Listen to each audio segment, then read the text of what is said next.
All right, welcome back. This is Rise and Shine, Ability Connection in Colorado's regular promotional meeting. As we talk to people who I think are changing lives, and also about what we're doing here at Ability Connection Colorado that can help all of us.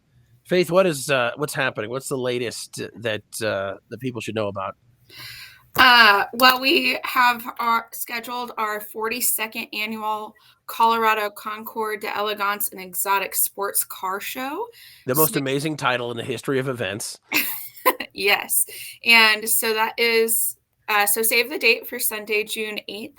We'll be at Arapahoe Community College out in Littleton for the 42nd annual. And I went for the first time last year, and I was astounded at how big that car show is. it supports our early childhood education program, Creative Options here at Yeah, Ability. well, the coolest thing. I don't even know how Terry, who we're always thinking of Terry, she does the majority of that. How she puts that together, Yeah, I have it's no idea. and No then idea. we meet with the car clubs that sponsor it about once a month, preparing for it, and what they all do, what Terry does, it's just amazing. So Yeah. it's just a fun event, and come join us. I don't know when tickets go on sale, but when they do, we'll announce it here, and you can buy them online, and then you can buy them the day of at the event as well. And now you just know June 8th. That's don't plan anything then. It's a big day and the weather will be perfect. We're calling it now. Yes, yes, good Well, weather. Faith Stevens, thank you so much. Judy Ham cannot be here as the alternator on her car went out. And she so badly wants to talk to you, Megan, because, well, she did that one time. We're talking to Megan Garvin here of Parent to Parent, and she was so excited because I was making that video with you, and she came in the room, and I had been interviewing you, and then I just kind of just faded because she started talking with you and was absolutely elated by, I don't know, not only how you share your story, but how it connects to so many people. And Megan Garvin here, I could try to do your title, but what is your title? What are you doing? Why are you here?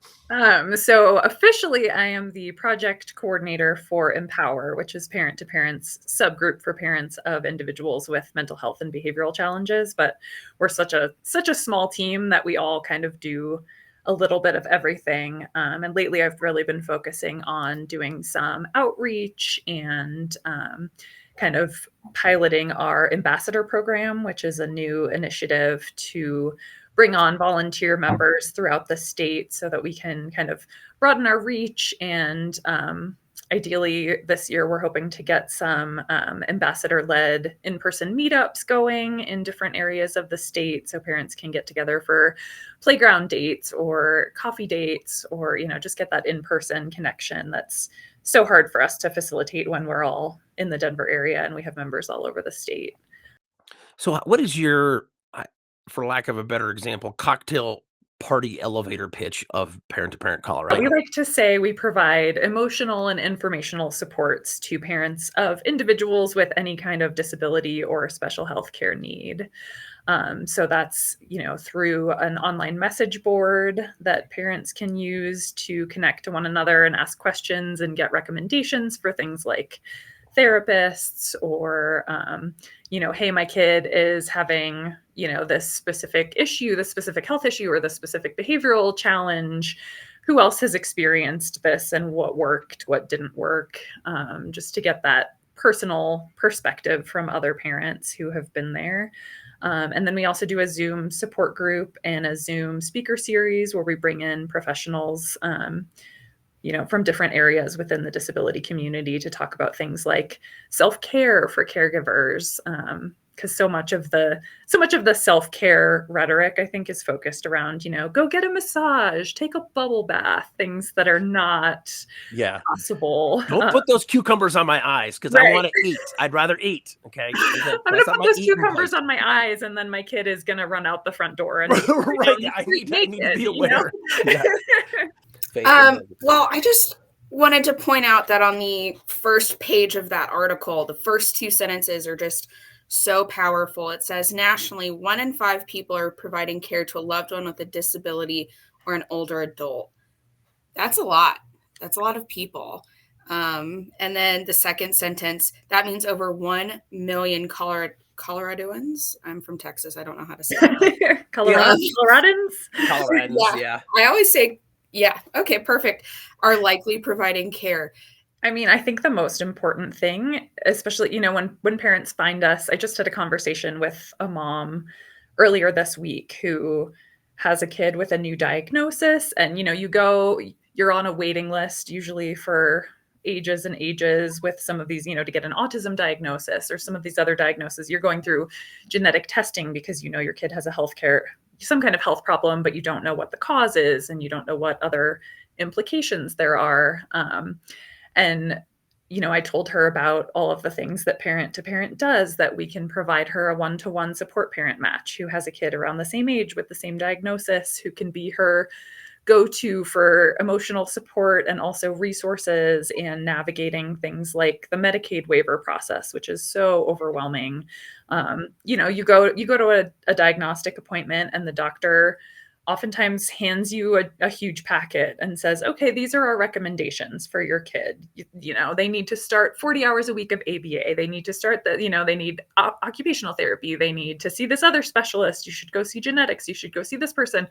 And it's just, you kind of sit there and you're like, oh my gosh, where do I even start? This is so overwhelming. And to be able to have a community of parents and or a specific support parent that you can call or text or email and just say, hey, what do I do? And they can also, they've been there and they can also give you that permission to like take a beat and not feel like, oh my gosh, if I don't do all of these things right now, I'm failing my child and they're going to be doomed, I think is just so powerful. And so I had this conversation with this parent and explained to her, all of the things that we offer. And she said something like, I feel like I just took a deep breath for the first time since my kid got their diagnosis, because, you just feel like you're drowning.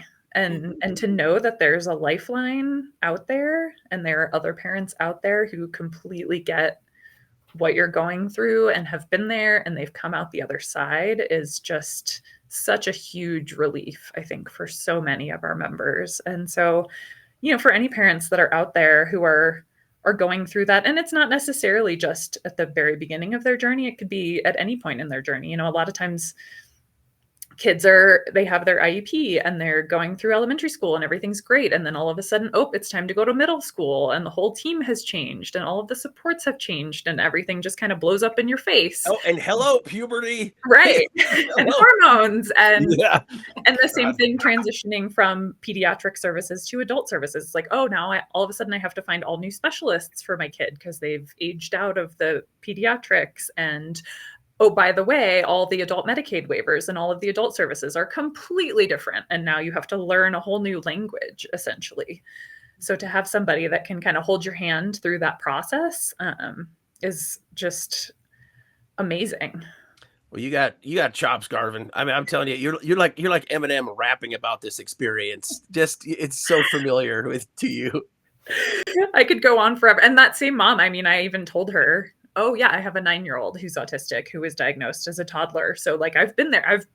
I've been in your shoes where I've just been handed that packet and been like, I don't even know. Like I should probably be making phone calls to all of these places to get the ball rolling on all these services. But I just want to sit here and cry because this picture I had in my head for what my parenting journey was going to look like has now been completely shaken up. Right. And now I have to think about, I don't know what the future is going to look like. I don't know if my kid's ever going to talk. I don't know if my kid's ever going to be out of diapers. There's so much unknown in this journey, especially in the beginning, that, like I said, it's overwhelming and there's a lot of sort of ambiguous grief, I think, that goes along with that too, where, your kid's here. It's not the same as, losing a child but it's still, you're losing this concept of what you thought your future was going to look like. And, people have a kid thinking, okay, they're going to live with me for the next 18 years. And then I'm going to send them off into the world and they're going to be independent. And for so many of our families, that's not the case. They're going to be caring for their kids for the rest of their lives. And then they have to worry too about what happens to my kid when I'm not around anymore. Yeah. something else perched on your shoulders. Right. Yeah. Yeah, I saw in the article that was shared on the second page, it says experience feelings of stress in the last 30 days, always, sometimes, rarely, never. And there's not a never. It's always, sometimes, and rarely is what was answered and selected by the people surveyed. And this was done in 24, and now in 25, I wonder how those have changed. It was 46% at always, and I wonder if that's higher. And then the ones that answered rarely, did they move to sometimes? And I wonder, in a not the best way, how that is. A morbid curiosity. That'd be Yeah. fun. Not fun. That would be interesting to follow This up. is not a fun. This is people's lives, Faith. Yes. What It is were, people's Megan, lives. when you first told me your story and you had a baby born premature Mhm. while you were, I think, in the early stages of understanding your son's autism diagnosis, Mhm. right? That was all happening at once. And what have you discovered for self-preservation? There's parent to parent and connecting. What else has helped you? Oh man, I think especially when my kids were young and my autistic son was just kind of a little tornado. You couldn't take your eyes off him for 2 seconds, or he was throwing iPads out the window and squirting soft scrub all over the carpet. Like it was bad. I remember sometimes, where I would try to go out to brunch with a friend, and this was like, I was a stay-at-home mom, so it was like, okay, this is my 2 hours of the week that I get to just go out and be a human, right? not just a mom. Get to shower. Yeah, right. I get to like put on hard pants, as I like to call them. Yeah, what a luxury. Right. You And queen. I remember one time getting a text from my husband trying to enjoy brunch with a friend I hadn't seen in like 2 years. And I happened to check my phone, and he's just like drowning. He's like, I can't handle this. He's going crazy. He's destroying the house. Like, I don't know what to do. I'm like, shoot, okay, I guess I need to go help, because like, I've been there, and that's not a fun situation to be in. And so, it's gotten a little bit easier as my kids have gotten older and now they're in school. But any little amounts of time, I still, even when my kids are in school all day, they come home, it's still a stressful hour, or still a stressful time period from, 3 to 8 p.m. I was at Target yesterday buying a bunch of pints of ice cream, and the cashier said, oh, someone's going to have a fun time with that ice cream. I said, yeah, that's my mom vice after my kids go to bed. I sit in bed under my electric blanket and just eat a pint of ice cream. Like, maybe not the healthiest coping strategy, but you got to do what you got to do. Yeah, I'm really excited about the potential for an ice cream blanket fort at my house. One thing too that you've mentioned, there's these moments that are likely bigger than other parental moments when there is an achievement. Bike riding. Talk about that. Yeah, I think, when my son was young, he had a speech delay. He didn't have any words until he was 2.5, which is still, relatively pretty young compared to, we have families whose kids are adults and have, don't have any words. But, those just like little like hearing him say mama for the first time at 2.5, or, potty training. Oh my gosh. It's like so many just victories that would seem so insignificant to families who have typically developing kids, that they just kind of take for granted. Like, yeah, of course my kid is gonna, take his first steps by the time he's 1.5 years, or, I remember my son couldn't figure out how to go from lying down to sitting up until after he had started walking, because he has some motor planning issues, and he just couldn't figure. And I remember, I think, seeing him do it on the baby monitor in his crib. Like, it was like he wanted to practice when nobody was watching, and Makes seeing sense. him do it for the first time. He was over 1.5 years old. That's such a, you think most kids do that as babies, right? But having those other parents and those other friends that you can text or call and be like, oh my gosh, I can't believe my kid just did this, and having them be just as excited as you are when other, your parents of typical kids in the neighborhood or, whatever would just be like, oh, your kid just sat up at 19 months old. Like my kid's been doing that for a year. But so I think it's so important to have that community, have those people that you can surround yourself with that'll really cheer on those seemingly small milestones. It's so huge and so important to have that support, because you don't want to go to somebody and be like, hey, yeah, my kid just did this, and have them, just kind of brush it off like, oh, cool. Yeah, don't dismiss, just celebrate. Just Right. don't. Well, Megan, this is great. Parent to parent is always inspiring, and I'm pretty sure I can say with confidence that if somebody goes to your social media, which I'm listing here in this vicinity, that's your work. You're doing that, right? You're doing the social part of it. I just took it over a few weeks ago. So Okay. my colleague Nikki, and I mean, it's still a full team effort. I definitely don't want to take credit for it. The rest of the team is amazing at, if they see an interesting article or an event coming up or something like that, they'll send it to me and I can kind of plug it into the calendar. So Nikki has really laid the framework for it. She already made a calendar for like she has a whole Excel spreadsheet and, put in all the like different awareness days. And so I definitely don't want to take credit for that. But if there was anything wrong prior to January, it's not your fault. Right, exactly. Okay, yeah, that's what we should clarify. Yeah. Last week of January, from then on. Yeah. Well, I love working with parent to parent, and this is fantastic. I'm going to edit this a little bit and I'll be posting clips throughout our social media, and I just think it's so necessary, just like you've discovered with parent to parent, that we're all just connecting regardless of situation, and conversing and sharing ideas, and ultimately feeling better. Yeah, and I think the more we can get the word out, the better. That's why I'm really focusing on outreach this year and trying to get the word out, because there are so many parents who still don't know about us and feel like they're treading water, and just feel like they're isolated and going through it totally alone. And then, like that one parent said, it's like they find this community and they feel like they can take a deep breath and they have somewhere to go that they can speak without judgment and have that, supportive community that can celebrate the little things with them. And that's so important. Oh, excellent. Faith, this is it this month. It's a thing. It's be a lead by example or something. Set a good example. Yeah, that is upcoming on February 26th. That's a Wednesday. It's Set a Good Example Day. And so Google says the focus is promoting positive behaviors like kindness, honesty, and responsibility to influence others, with the goal to create a ripple effect of positive actions by setting a good example. And I think there's no better time than now for setting a good example for those around us. So just another day at Ability Connection Colorado. Yeah.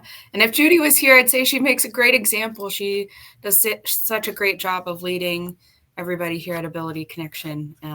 So she's not here, but I'm going to say it anyway. That's right. I've just added a graphic of Judy, so she is here. So yeah. She's with us. Wow. Never not. I don't know, Megan. That's great. I'll just put all the contact and how to get to know you and the team at Parent to Parent. And I would finally, how many people in Colorado look to Parent for guidance? How many people are you helping support? I think we have about 2,000, a little over 2,000 members Wow. on our listserv. And I wanted to give a shout out to our policy listserv, especially with everything that's going on. That's another subgroup that Nikki runs, she's super on top of everything, all the changes that are happening, all of the policy. She attends all of the really long, boring policy meetings that I start reading policy and my eyes just kind of glaze over. Yeah. But she's amazing at attending those meetings and taking wonderful notes and posting them to the listserv and posting about other opportunities for people to get involved with policy. So super important work. Well, thank you so much for the time. Oh, go ahead, Faith. Throw in there that last fiscal year, so fiscal year 24, parent to parent as a program served 36,347 people. So that's a lot of people. That's really good. Wow. I'm surprised you have time to be with us right now. So we greatly appreciate it.